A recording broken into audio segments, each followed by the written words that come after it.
Martial law is another, declaration of martial law is another power of the President. But hindi naman po yun ang kanyang in-exercise. So, ang in-exercise po niya is the declaration of a state of lawless violence directed at the armed forces, meaning to say he will be tapping them to prevent or suppress what he perceives to be lawless violence.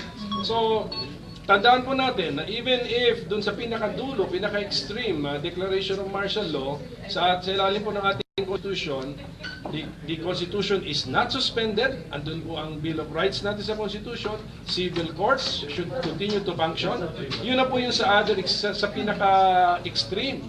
So andito lang tayo sa hindi nga extreme. Andito lang po tayo sa it's actually just a call or an order from the President na ang military ay tulungan ang ating kapulisan in enforcement. Sir, given the situation, do you think it was necessary to judgment call na po yun ng Presidente. Okay. That's one of his powers. And if he exercises it, we are not to question it unless some believe that it is unconstitutional, they go to court.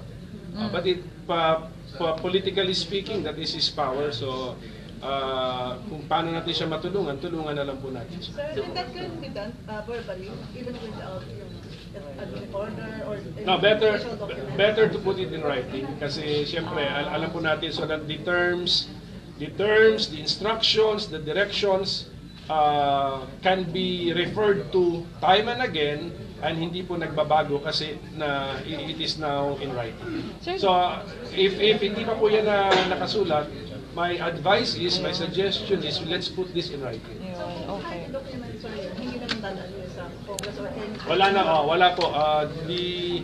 The review or concurrence is only for suspension of the writ of habeas corpus and the declaration of martial law, which were not the powers exercised by the President. Sir, if ilalagay into writing, ano yung gusto ninyong nakalagay doon para klaro? Bahala na po Presidente yan. Kasi as Commander-in-Chief, alam na po niya yun na yung iuutos niya sa ating Armed Forces of the Philippines. Okay.